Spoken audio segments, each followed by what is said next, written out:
What's up, guys? How we doing? Little Wednesday Linc, normal time. It's been a little bit since we've done this, of course. It's regular timing, consecutive recording, everything else. But here we are, Thomas, back. We're totally capable of doing it, right? On time. Well, not really. We're 4 minutes late. This time it's my fault, but close to being on time here as it's finally draft month, Josh. What are we, 22 days away from the NFL draft? Talk about that. We got to play golf with Nolan Smith this past weekend. Hung out with him all day Monday. We'll talk about that. That was pretty fun. And, of course, NFL owner meetings, Tush Push. I'm sure we're going to see comments on that. Yes. I'm so tired of talking about the Tush Push, but I'm sure we will. So, lots going on. How are you? I'm doing well. About as well as we can, even though there's a little bit of news, but you kind of mentioned it here. And we've talked about this offline. Even though there's news, it just feels like there's kind of a lull. I think we're all experiencing that. There's kind of like, okay, the Eagles have a pretty good squad. They get the 32nd pick. The draft is, 24 days away, something like that. Oh, it's 24. Okay. So, we're getting there, but it's just we haven't had. I don't know. I guess it's maybe just kind of comparing things to last off season, but. There was more of the speculations like, okay, offensive coordinator, defensive coordinator, what's going to change? How is it going to be for the team? Obviously, polarizing decisions or at least opinions that we had throughout really the entire offseason. But now it's like, I don't know, there may be a little bit of a less until something actually happens. I feel like I'm getting that sense from a lot of people, whether it's in comments or live streams or a combination of the two. But all things considered, doing well. I don't want to talk about the Tush Push for the next month and a half, but I think it's going to be a continual conversation now because they tabled it till then. Well, that's obviously a big conversation this week. Quickly, though, on the draft, I think I figured out why the NFL draft lacks a little bit of hype right now.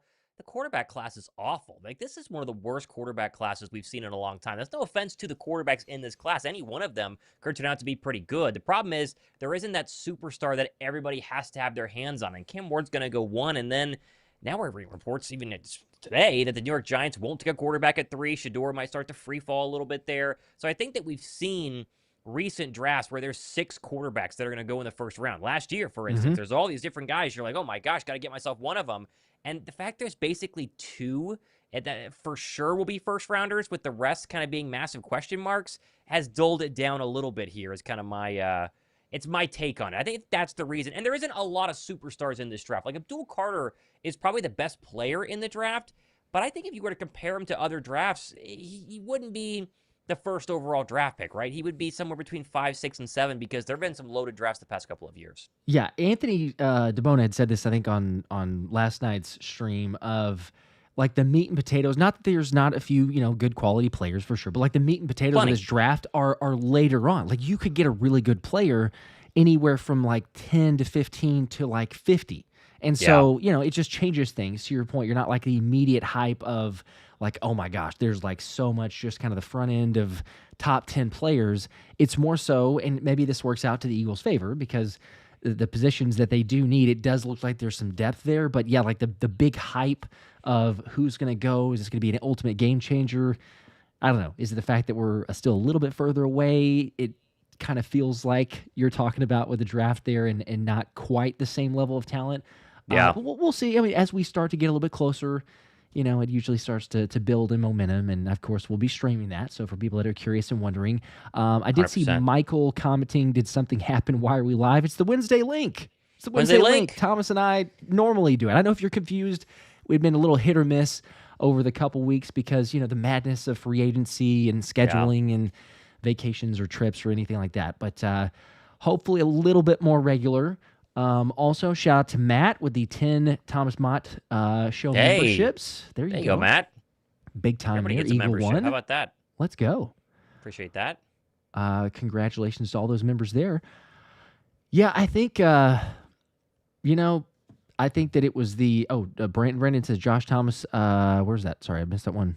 I tore my ACL and MCL. Can you pray for a miracle recovery? Go Birds. Jeez. Man, that's awful. Dude, I'm that's sorry tough to hear that. Yeah, prayers for the recovery, rehab there. Actually, I was going to mention, because I got another comment that was talking about earlier, and speaking of recovery and rehab, Nakobe Dean. People were asking if we've seen any other updates. I don't think that they're going to. I mean, you could look at like Instagram, but there's not really going to be any major updates until we get to what, like maybe training camp. But even that, Yeah. like the torn patellar tendon, it's going to be, you get into August. Maybe he's going to play some preseason.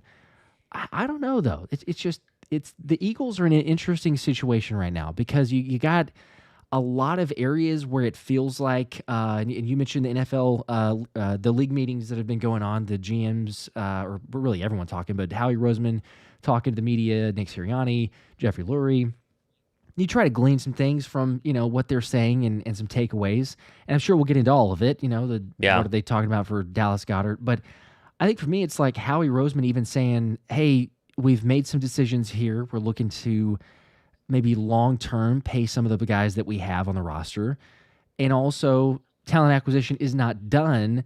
But it's interesting the way that he phrased it because it's like, yeah, but is that through the draft? Is that going to be a free agent acquisition? And even if it is, like, how big of an acquisition are we talking about? So it kind of suggests that they're going to, yes, you have some draft picks. We trust Howie. I'm sure that he'll make some miracles happen and swap trades or swap picks and everything like that. And we'll probably walk away from it going, great, we feel pretty good about the draft picks. But still, all things considered, they're banking on youth as they did last year.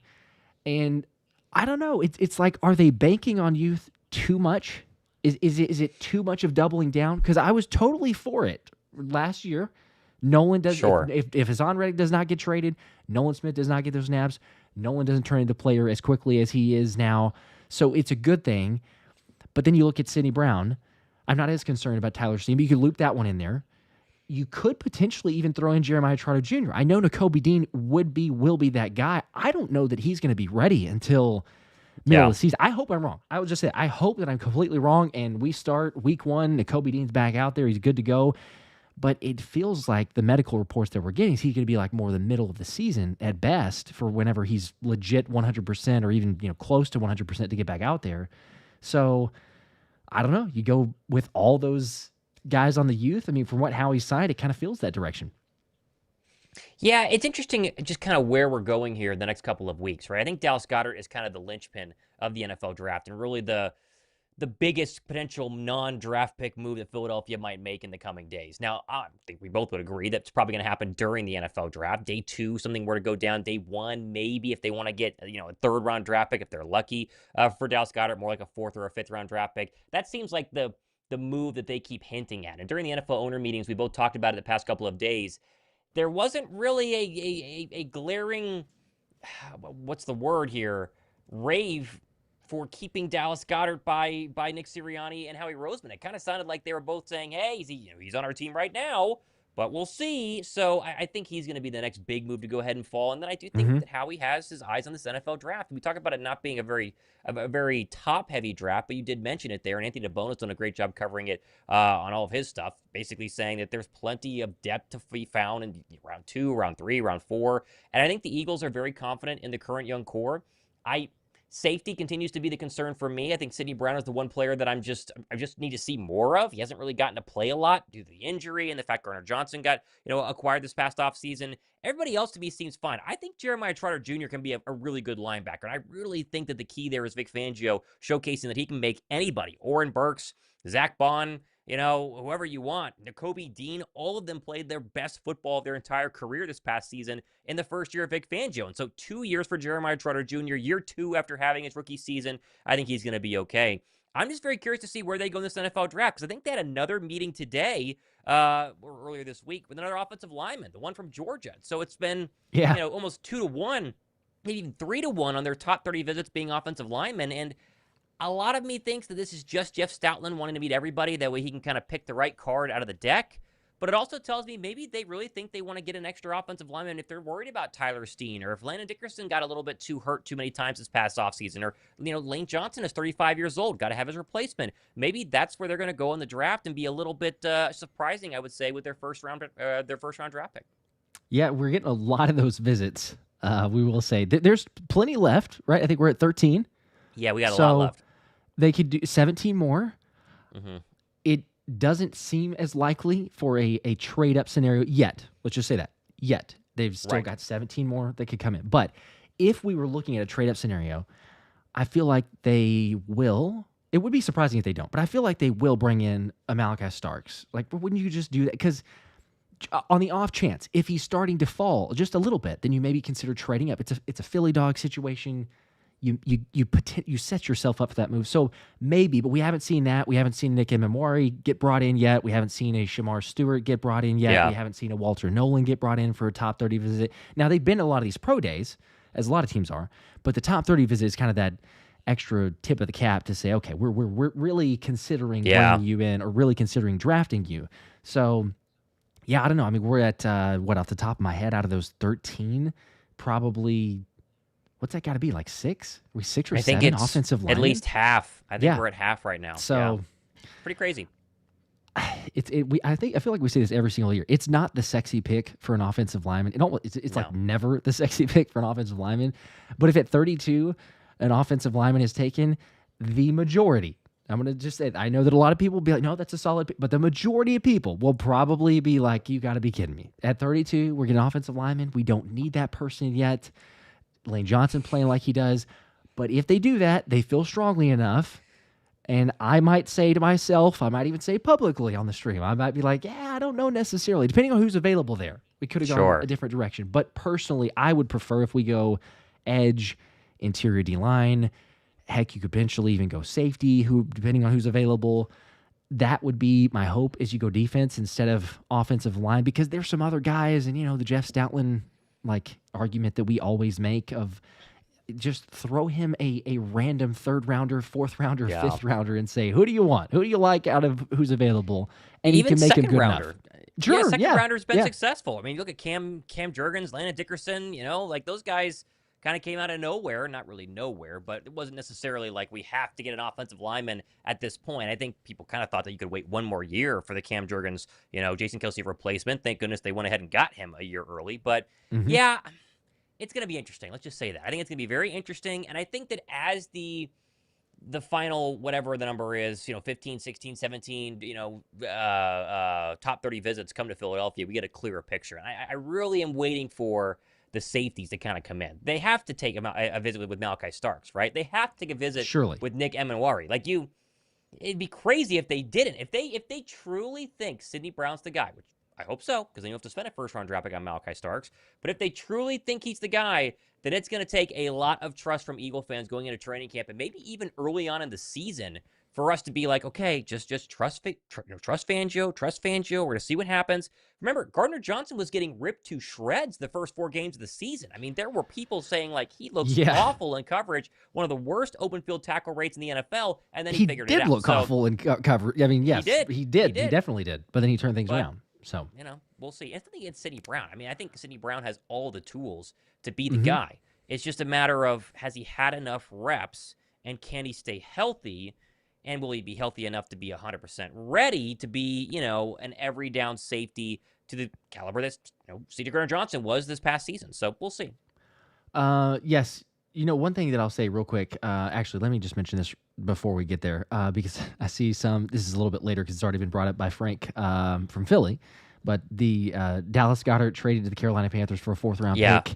It's not real. It's not real. I know people are like, hey, wait, maybe that's legit. Yeah. So did it happen? I did see a lot of those April Fool's jokes going around of like, hey, trade, signing, who's this guy? But yeah, not official. It would have been bigger news. You would know for sure if it was fake or real. Let's just say that. If it actually happened, we would, of course, be titling this stream like Dallas Goedert traded, like something of that sense. But no, there's not been a Dallas Goedert trade yet. We could see one, who knows, sooner rather than later, maybe. Maybe they wait till June, July. Maybe. I will say, though, going back to the previous comment on that side, when I look at Sidney Brown,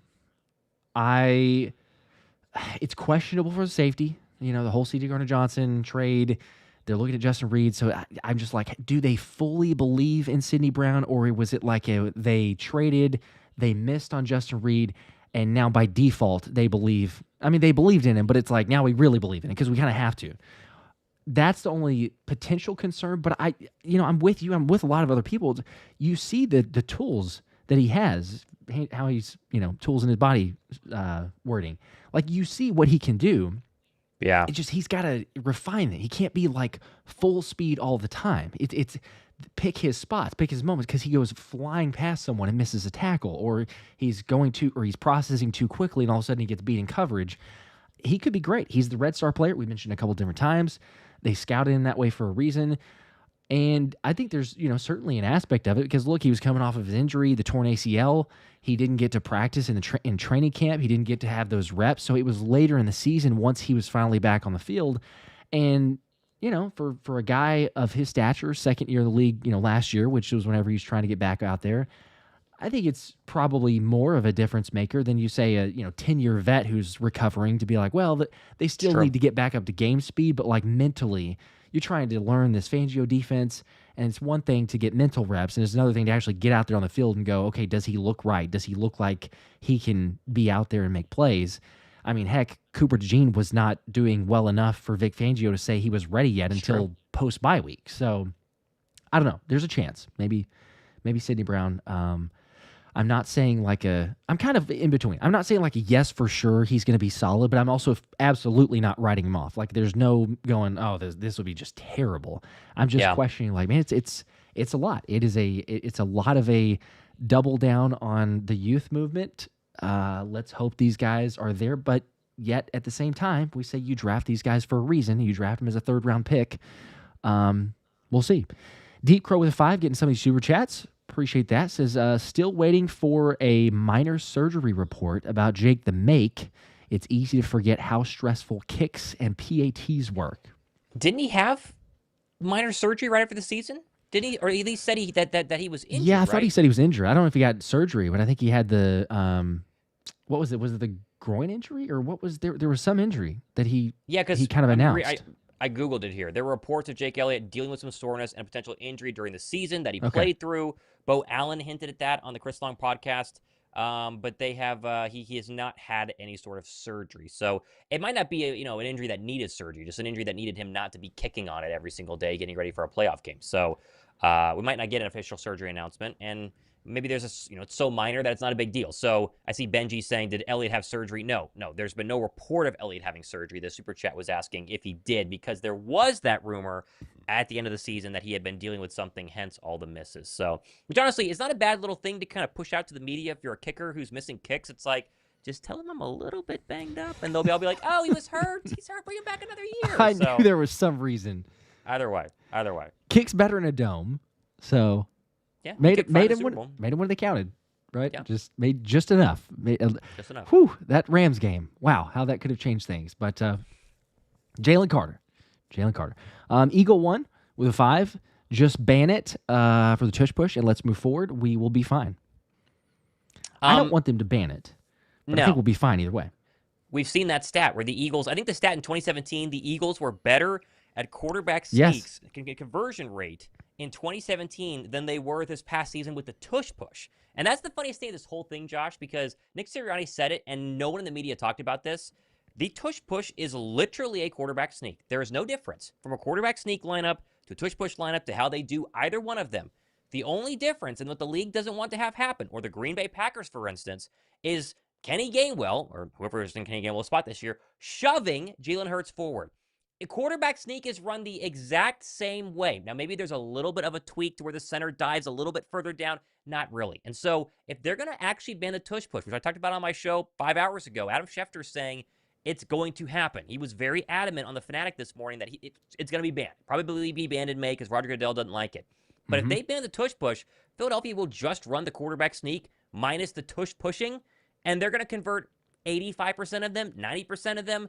It's not going to be a big difference. And that's the funniest part of this whole thing, because you hear injury concerns. People have been running quarterback sneaks for like ever, and no one ever gets hurt on them. So is it injury concern, or is the fact that everyone else can't stop it and it looks like a rugby play, and so we want to get it out of the league?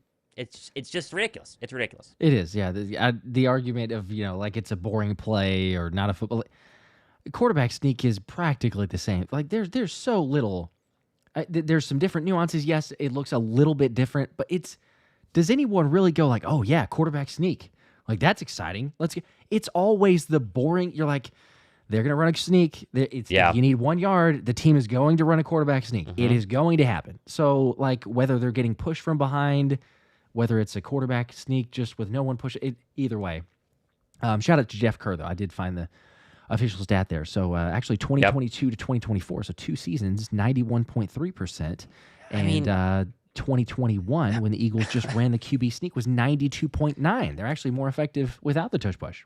Yeah. It really is going to come down to just the NFL thinks it's a bad look because one team's good at it. They're going to ban it, and it's not going to make a single difference. And every time the Eagles run a quarterback sneak instead of a tush push next year, they'll probably do it even more. Just this big, middle finger to the NFL. It's going to be pretty funny. They all got to complain about something. I don't appreciate the double standard to it, because you got teams that are like, it was about safety at first, or it was about the fact that it's not a football play, and then they change it and it's about safety now. It's like, okay, you weren't saying that before, and Sean McDermott, you didn't have a problem running it 4 times in the AFC Championship game, but now we've got some safety concerns about it. But I know. Well, and just to put a bow on it, they literally 20 minutes ago, I read a tweet from Pro Football Talk or Pro Football Focus, whoever it is, saying they're about to begin discussions. Owners are for an 18th regular season game. Okay. Yes. About player safety. Ask any player who's played in the NFL more than 1 year, is an extra game more safe or less safe in your opinion? They would all say less safe. 100% of them would. And then the talks of playing in like Dubai or the Middle East for an NFL game in the future. Player safety. You want them to fly 24 hours or whatever it is. Make a stop somewhere in Istanbul or something like that to get to the Middle East and then come back. Player safety. It's so ridiculous. Any player can get hurt on any play. They've done a lot to get all the unsafe things out of the NFL. They apparently were banning the hip drop tackle, which we saw how many times they called that this past year. I mean, my gosh. I'm just so tired of talking about it. It's just getting really, really, really, really old. It's really hypocritical. And in the end, it won't matter because Philadelphia is a great football team regardless and will be able to quarterback sneak. Yes. Just hopefully we'll be just move on. Just move on with it. Like I know they had it was 16-16, so clearly it wasn't what they wanted, which is why they postponed it. But I'm just ready to be done with it. If it's gonna get banned, just go ahead. Like you said, go ahead. I don't want it to, but if it's going to, just ban it. Run the QB sneak. We still have a quarterback that squats 600 pounds. It's advantage for us, disadvantage for everyone else. Just move on. It's ridiculous that they're still talking about it. But Alex with a 10,000 bomb. Let's go. This is 10,000. It's CRC. What is that? Like Costa Rican? Are they colognes? Is that what they're like? I think that's what they're called. CRC. I know it's Costa Rica, but 10,000 of those. I have no idea what the exchange rate is, but I'll tell you right now. Okay, but we appreciate it nonetheless. 10,000 bomb. That is $19.91. Let's go, USD. Alex. Appreciate and that. it is called the cologne with the little. Okay, the cologne. I thought that's what it was. Okay, go Birds from Costa Rica.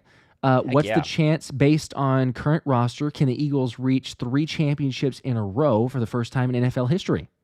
3. So they would need to get this year and then the year after. Well, technically, it's hard to do. I would not bet money on 3 in a row. I think that there's a real chance to get back to at least the NFC Championship game this season. Divisional round for sure, right? And then who knows how far they go. 3 in a row is hard to do. The Chiefs were able to do it, but the Chiefs, I think, are going to take a massive step back. And so good news is Philadelphia has all these key players they need for the next 2 years to make a three-peat if you want that possible, but hard to do. I think, Very as we difficult. say, with the current roster, we said it last season, just make it to the divisional round, right? Now, you lose in the divisional round, the season will still feel like a disappointment, but we don't know all the factors of getting there. Injuries, is there a new team that pops up in the NFC that's like the Eagles of this year? Like it just blows everybody away and is so much better than everybody else. There are a lot of factors. So entering a season, it's win the division is step 1, get to the divisional round is step 2. Anything else is like, okay, be a legendary Eagle roster, and that's what they did this past year.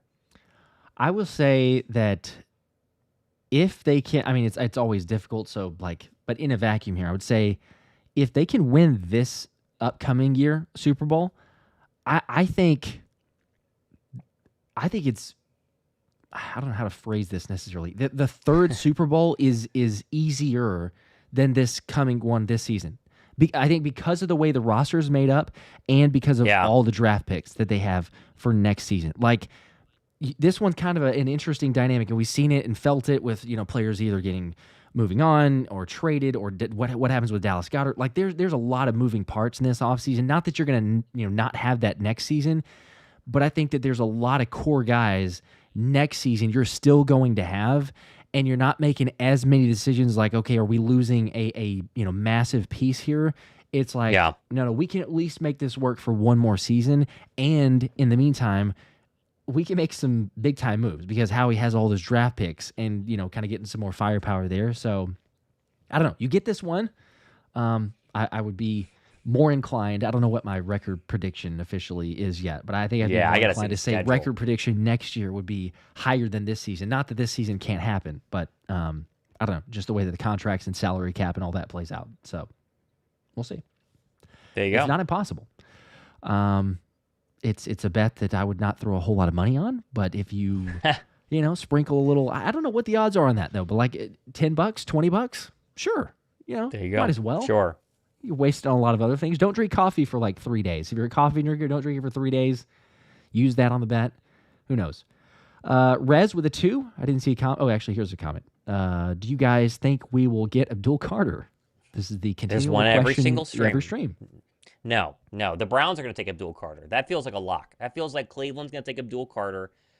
Then the Giants, it's Cam Ward, Abdul Carter, 1-2. Then it gets interesting because the report today is that Shedeur Sanders is not guaranteed to be a Giant. There are a lot of people who don't think Shedeur Sanders would have been a first-rounder in last year's draft. Like, there are a lot of people who have a lot of concerns about Shedeur being worth a top 5 draft pick. Now, that's kind of up to you. He's a very unique player in terms of what he's had to deal with and what he's kind of been, through the course of his collegiate career. I mean, he comes from nowhere. And then, Jackson State is not necessarily a powerhouse program, right? Even though he balled out there, it's like, okay, do it in the big leagues. And he goes to Colorado, and he has a lot of really great moments, but he also has a lot of bad moments that not a lot of people want to talk about. And so, do you spend the 3rd overall draft pick when you just signed Russell Wilson, you just got Jameis Winston? Can you afford to miss on a quarterback if you're that, coaching staff and front office?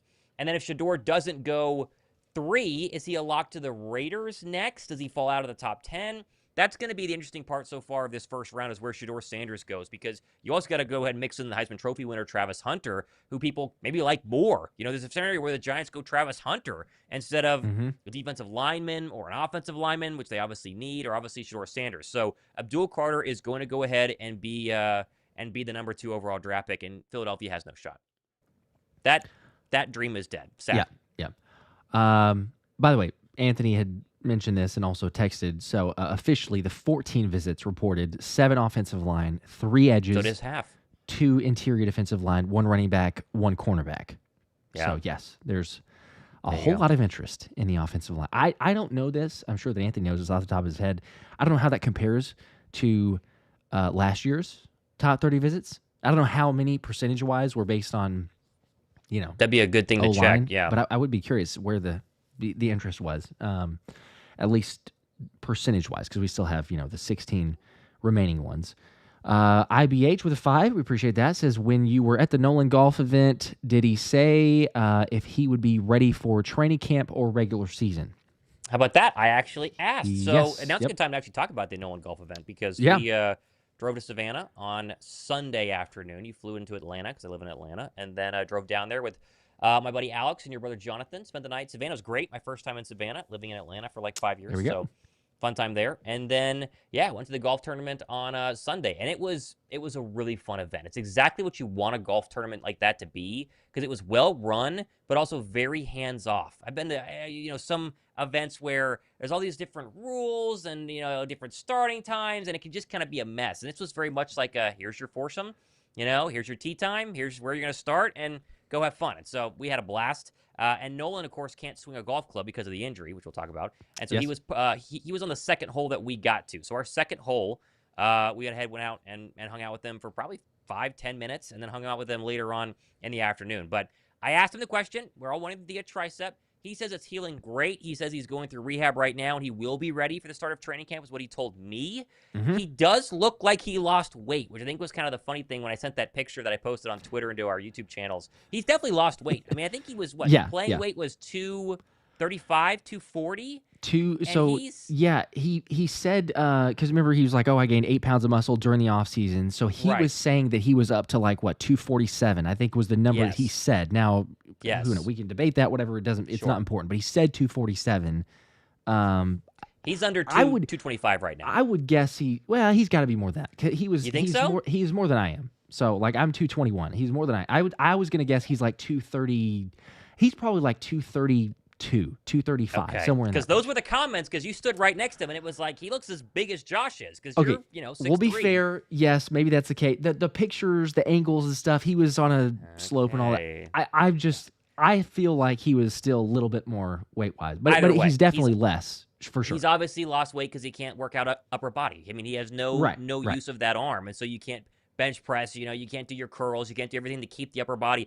Zero back exercise. Talking about size, where size comes from in the upper body. The back is the biggest muscle up there, and he can't do anything for it. So he obviously was going to lose weight. The second he is cleared, he's going to put that all back on, and he should be ready to go. So not worried about the overall injury, but as far as the person, you and I have had a chance to meet a lot of Eagles the past 2 seasons. Saquon, AJ, Jalen, Jalix Hunt, BG. I mean, the list, Isaiah Rodgers. All of them have been nice. I think Jalen was obviously kind of more in a crowd, so we didn't really get to talk to him for too long. He was a little bit less, I would say, I don't know, friendly's the word. He wasn't mean, but he was just not necessarily wanting to chat, whereas everyone else was. AJ Brown is super nice. BG is insanely nice. Jalix Hunt was crazy nice. Nolan Smith was like one of the nicest guys I've ever met. I mean, he was really, really awesome. You could just tell that he was excited about the charity tournament, obviously, but also just excited about where he's at in his career, because he was labeled a bust after year 1. There was talks right now, this time last year, of like, he doesn't do anything, what's he going to be? And now he's like our best edge rusher, and everything seems to be right in front of him. He was drafted to take over BG's role. Everyone said that, personality-wise, leadership-wise, playing-wise, and he's done every single one of those things so far, and it was fun hanging out with him. He was really, really, really cool and really nice. Yes. It was a highlight, obviously, for all of us. For me, I don't know what my heart rate was standing over that ball, as we've kind of joked about. I was going to say. For people. Yes. That was, I told you after, I told Alex and Jonathan as well, I was like, my goal going up there with that was just to make connection with the golf ball. Like, I don't kill it. Don't try to do too much. Just make connection with the golf ball. But for the best shot of the day to be on that hole, I can't make that up. So 264 to the front, and you put it on the back of the green, drivable par 4. So, and Nolan says it in the video that my buddy Alex got. He was pretty darn impressed.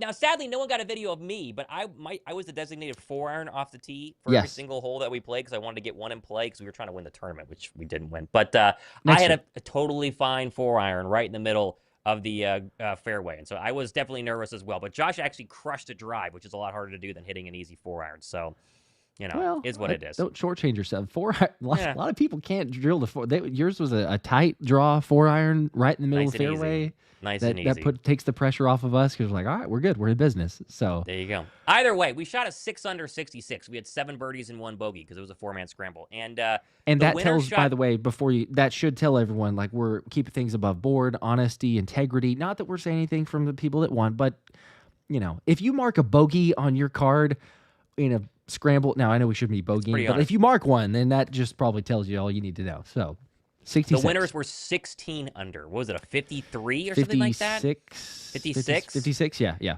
And nothing against them, because they're great, golfers at all ages. But they were about my dad's age. So it was not a young crowd that beat us out there. So that's all I gotta say. I won't doubt it necessarily just from the age, because I know a lot of players that play really well from 16 under though is crazy. With those greens. That's I've seen people, and I think I've seen legit people win at that score. That's just I would have loved to see it. That's all I'm saying. I'm not doubting it couldn't have been done, but for those greens, because it had rained like crazy, and it had kind of changed things with those. You watch one roll to the right, and you're like, oh, okay, let's try to aim it left, and then it goes left this time. So that's all I'm saying. But overall, it was great. Yes, John M says age does not matter. We know age does not matter. No, it's very true. It's very true. It's just 16 under is 16 birdies and 2 pars, and that's what they did. They did not hit a bogey, and it was all birdies. So I don't know. It was good fun. for them. Congratulations. Speaking of Nolan Smith, I just got Nolan Smith just retweeted. He actually followed me on Twitter like 20 minutes ago and just retweeted my tweet there. So shout out to Yes. Nolan Smith. Yes. He knows we exist now. How about that? He does. Yeah, that was the highlight of the day, I think, for getting the follow. I'm not sure that I envisioned that happening, but nope. It is possible now. So, Yep. But I will just say this too. I agree. It's good to see good things happening to good people, and Nolan doing that, getting the key to Savannah, paying for college for the 2 first-team Savannah members there. That was awesome.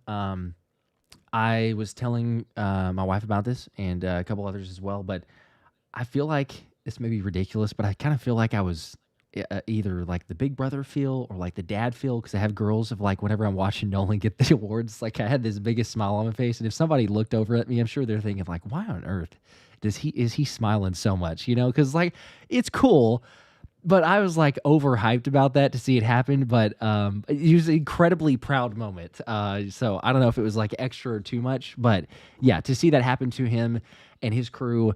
Shout out to Darren and Jeremy. It was such a great event. So definitely a tradition next year we'll be doing for sure.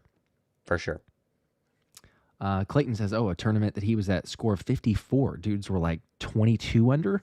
Holy cow. I don't know. Is that 4 PGA pros playing together? That's hard to do. That's really hard to do. It is crazy whenever you have some people out there that are getting those, but you know, mulligans, people try to give themselves extra attempts. Even sure so,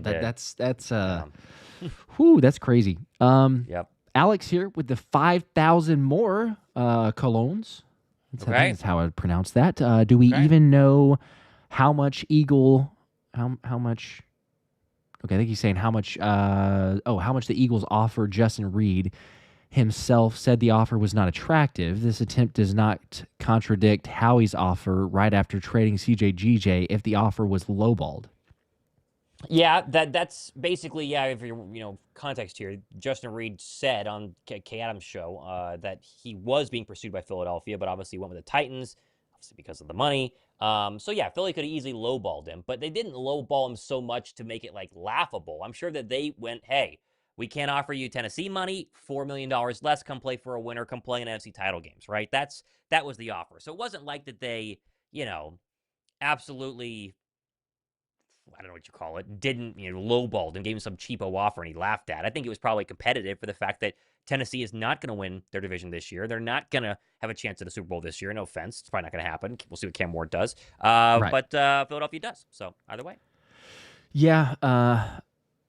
I would, again, it's all speculation, but like, if it was so far off, if they couldn't get anywhere close to the 3 years for $30 million, then Howie's not even going in there to make an offer. Like, there's not even an offer on the table, because you have a relative idea of where someone's at. So if I had to guess, I'm saying, okay, he's maybe, if they hear, well, he's getting some offers, potentials from New Orleans, 3 for 30 or somewhere around there.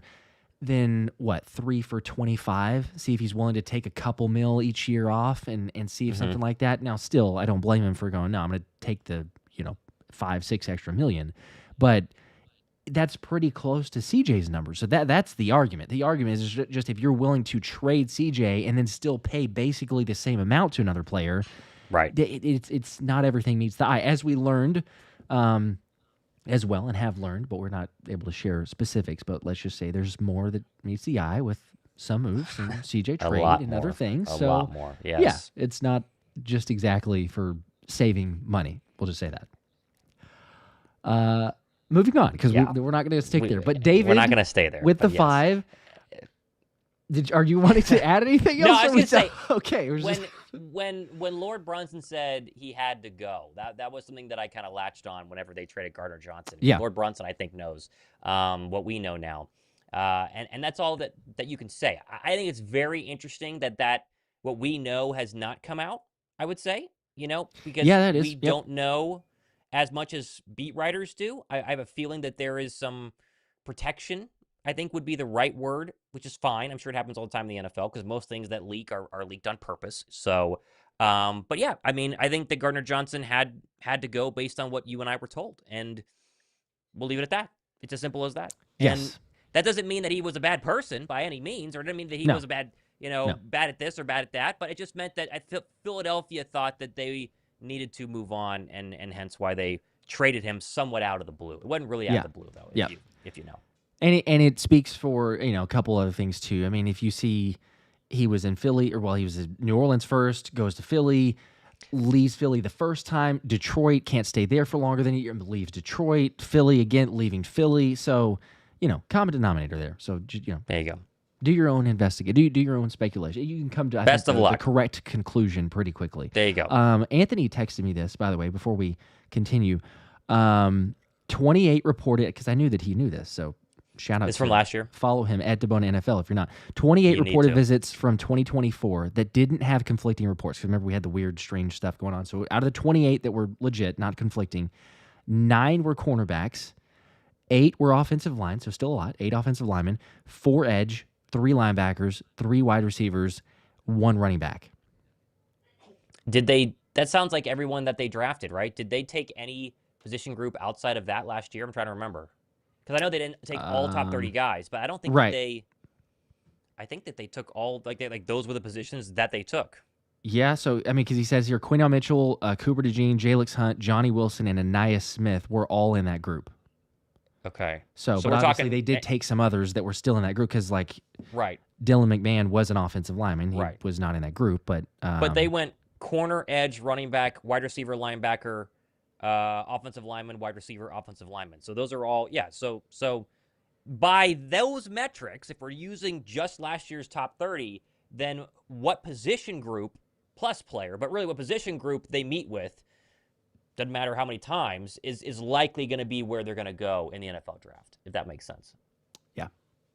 Because there's a lot of offensive linemen so far. And they're still probably not done, right? Because if they have 7 now, they might get to 10, 12 top probably 30 visits to the offensive line. Probably so. Yeah. Yeah. It's definitely a lot. David, back to yours. Appreciate the 5. Resorting to calling the shove a rugby play is the most brainless thing I've ever heard. Somehow dumber than the pushing the injury lie. Go Birds. It is, the consistent, because you got Jordan Mailata not calling it a rugby play, who would know better than just about anyone. If he said, it's kind of, rugby play, there's some similarities there, whatever, then okay, maybe, we give a little more credence. You got a former rugby player that's not agreeing with that. Yeah. If they really thought it was a rugby play, they'd have to ban the quarterback sneak as well, and that would be insane. So they won't do that. Yeah, no. It's and then the injury point of the whole posturing, we're not going to go down that line, but the posturing and why the significant injuries and others, there's so many plays in the NFL that you could say, they might get injured. So where do we draw the line at saying we're going to ban this because they could get injured? There could be a significant injury. We're not going to ban that. Yeah. There's just a million different things. Jamarcus with a 5. This won't happen, but what would be the emotions if a wide receiver is taken at 32 via Luther Burden or Matthew Golden or even Ibuka? Emotions would be shocked because I don't think it's going to happen. Jahan Dotson really can be something this year. I would buy a lot of Jahan Dotson stock going into 2025. Not to say he's going to have 1,000 yards, but to say that he easily doubles his production this past season, which is, because again, Devontae Smith and A.J. Brown, they're taking all the production, 90%, so he only gets 10% of the touches, right? But if Dallas Goedert's gone, then I think Dotson's going to be a lot more productive than people realize. And Philadelphia knows that. They spent a high draft pick to go ahead and get him, and so they kind of need to make sure they, use everything they possibly can out of him before he goes to free agency. I do wonder about Avery Williams, Josh, because I talked about this on my show today. Yes. Nick Sirianni was asked this question yesterday during his NFL owners meeting, and Sirianni had a 30-minute press conference, and he talked about a lot of different stuff, but then he was asked about free agent additions, and he named all of them, but then twice went back to Avery Williams and how excited he was for Avery Williams, who is this, D1 kick and punt returner who, in 2022 2021 broke or tied, I guess, the Division I record for kick return and punt return touchdowns with 9. He was number 1 in punt return yards for the Atlanta Falcons in 2022. Injuries have been a problem for him, and he hadn't really found his forever home. I do wonder if Avery Williams has a little bit more up his sleeve in Philadelphia, or they do for him, than just kick and punt returns. Because the past couple of seasons, and I talked about this with on my show today, they've tried to find the gadget guy. They've tried to find this guy who can be a slot receiver, do some end arounds, kick coverage, punt coverage, Britton Covey, for instance, and these special teamer worked out very well before the injury. And then drafting Ainias Smith this past season, Josh, that was what they drafted Ainias Smith for. They clearly see a role for this kind of gadget guy, and I think they want to utilize it more going forward. And Nick Sirianni talked about, changes to the offense as well with the offensive coordinator and quarterback coach. But I do wonder if Avery Williams is going to be someone that actually means something this year. Not a crazy role because of A.J. Brown, Devontae Smith, Jahan Dotson, but a little bit more than I initially thought when they signed him, because I kind of saw him as like a, not a big deal. Yeah, I think you're absolutely onto something there. Do they? How many snaps does he take from a Jahan Dotson? If Right. that's the role in there, obviously. But still, yeah, if they see a little bit more, and you got a guy who's obviously shifty, elusive, you get him at the very least, just return wise. But yeah, you add him to the offense, get a few extra plays. He will get some more returns because the new rule of nobody's going to kick it out of the back of the end zone. They shouldn't. If they do, it's a complete mistake because all of a sudden you're like, hey, you want to take the ball at the 35-yard line? Absolutely. One play from field goal range. That to me is ridiculous. But because of that, you're going to have a lot of returns. So why not? Yeah, a gadget guy, proven to be able to break tackles, be elusive, make people miss.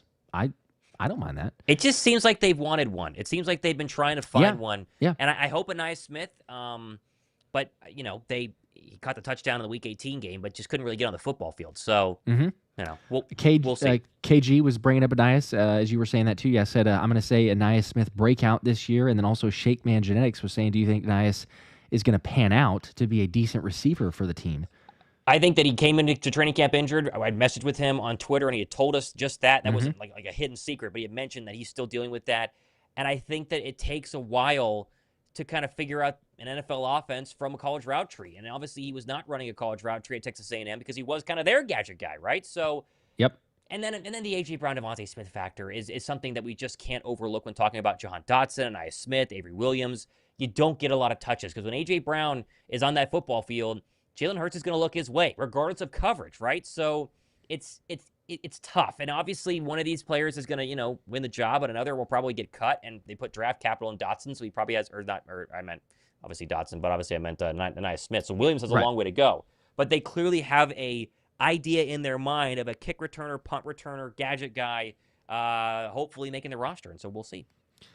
And it also goes back to the Sidney Brown case that we're making. He's injured, misses training camp, late getting started, finally seeing the field, middle of the season, certainly several games into it, and finally getting to play. It's more special teams, so a slower start to begin with. Whether he was going to get a role in that type of a position, on the defense, probably not anyway, but still like later to get in anyway, or later to get in on the field. Same thing with Ainias Smith, because of the point that you made of the injury. So, is there an opportunity there? They did try to stash him away with the IR move, and he's got some injuries with the the ankle or the hamstring. So I'd be curious. I don't know 100%. I'm definitely not giving up on it. It's a similar move. Like, you get this guy who you think that you can turn into something, but maybe it's him, maybe it's Avery Williams.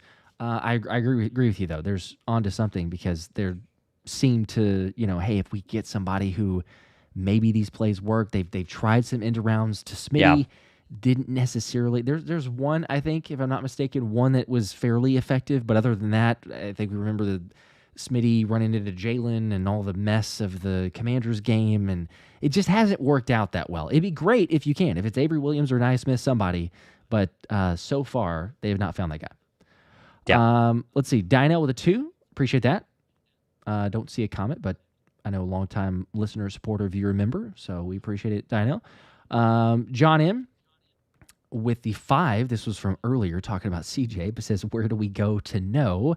Wink, wink. So obviously for the CJ news. I saw someone say that, don't bring it up if you can't talk about it. I don't ascribe to that, because when CJ Gardner-Johnson got traded, all of us were like, what is going on? So,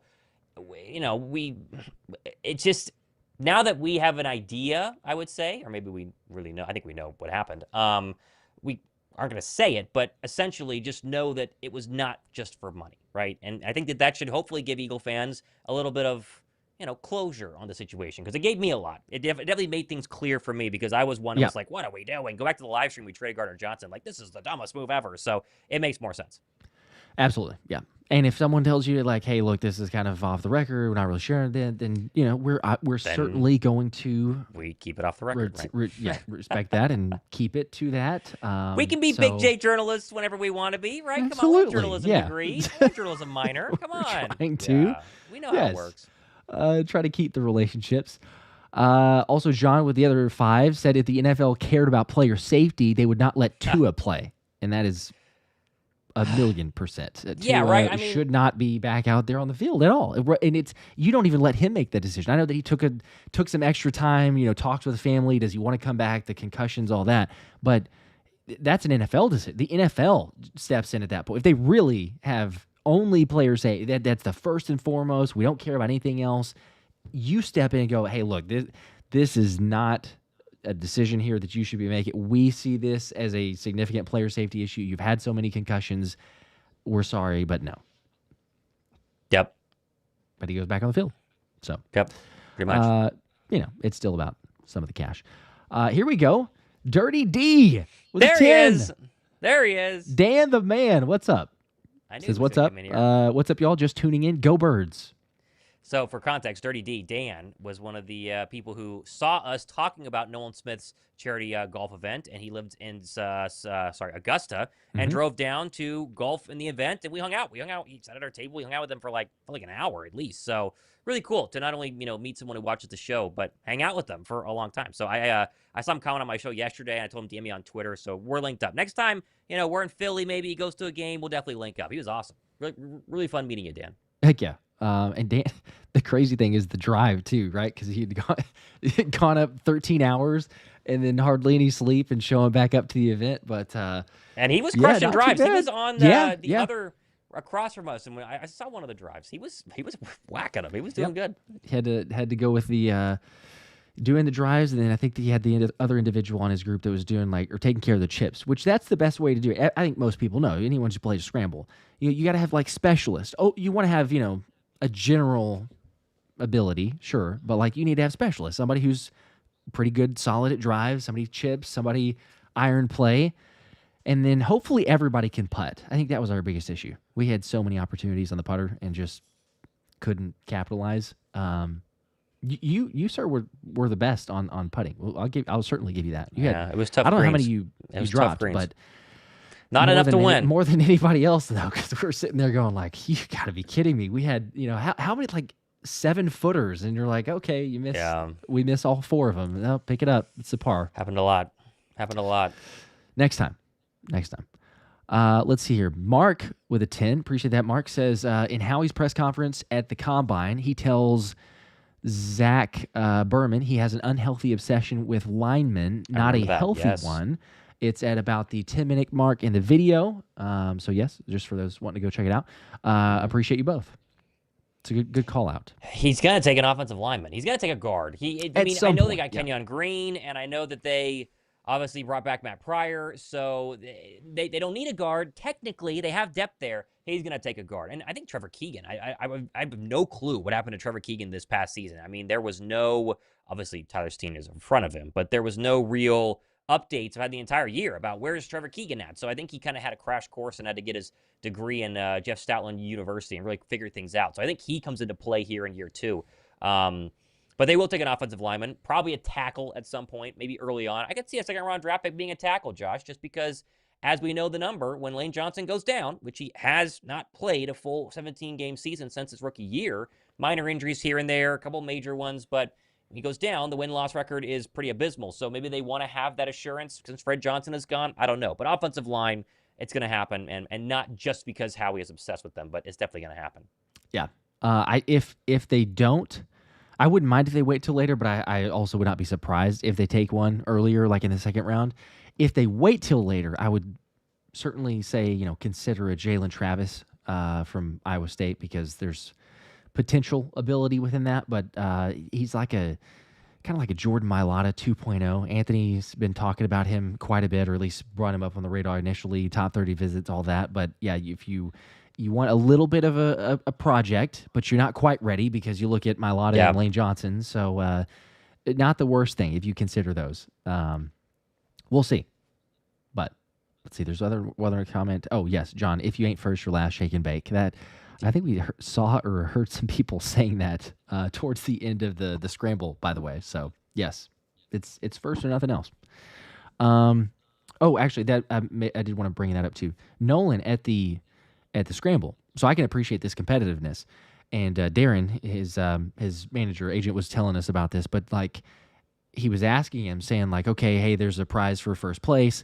What about second place? Like, what do we get? And he's like, are you kidding me? Second place? There's nothing for second place. Get out of here. So yes, if you ain't first, you're last, and you can appreciate the competitiveness, the competitive spirit for Nolan, even with the scramble. Let's see, Samuel with a 5. Appreciate that. Does Jackson fill the role of Slay, or does Ringo beat him out?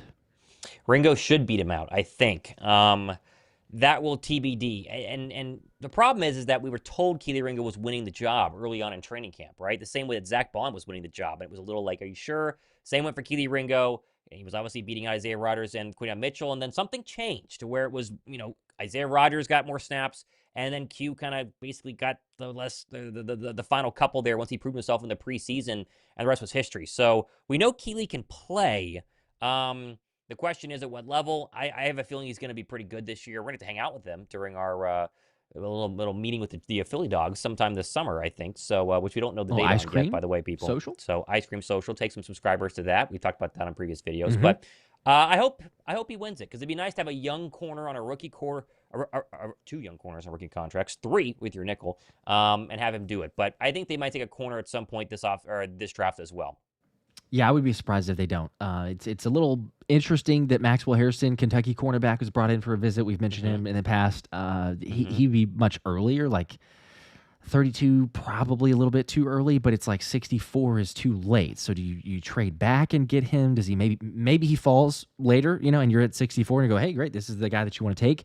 But if you get him there, I think that signifies even more doubt, or maybe that's too strong of a word, but just some unknown with Kelee Ringo. Yeah. And you're going like, yeah, let's go ahead and bring some more competition in. But we'll see. Wouldn't be surprising. Dirty D, one more as we're getting close to wrapping here. Appreciate you guys.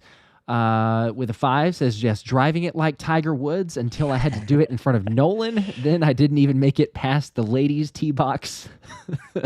Also says, I'm feeling Starks round 1. So okay, there you go. Yeah, I would like Starks. And listen, I can't blame you, because I was the first one to hit out of our foursome in front of Nolan Smith, and it's like, I wonder how the pros do this, like at the Masters in front of millions of people on TV, and also tens of thousands on the course. So no shame in missing that shot. So you'll get him next year. Yeah, there were all the other ones, but yeah, I totally understand the anxiety and everything else, because like I said, the heart rate was through the roof at that moment. Just extra adrenaline. Doubled with the membership for 4 months. Said go Birds. Appreciate that one. And Shake Man asking this to confirm, yes, we will be streaming for the draft. I know some people watching the streams 100%. or whatever, we said it multiple times, but we will absolutely be streaming for the draft. Yep. First couple days for sure, and then probably not for day 3. That's a long one and everything else, but obviously recaps and everything to follow. So yes, we will be streaming. Brandon also saying, Josh and Thomas, great news, cleared for football and soccer. Let's go. There you go. Okay, good. So for the injury there, but cleared for both. That's very good news. Love to hear it. All right, I think that's a wrap here. We made it for the full hour. There you go. Great hanging out with you guys as always. Make sure to like and subscribe. Other giveaways, upcoming videos, everything else. And like we said, we haven't had major breaking news in a while, but if we sign anyone, we will of course be going live. So no Dallas Goedert trade yet, no matter what you've seen, if there's been these fake posts. Not yet. But if it does happen, we will be breaking live. So appreciate you guys. Like and subscribe. Till next time. Go Birds. Go Birds.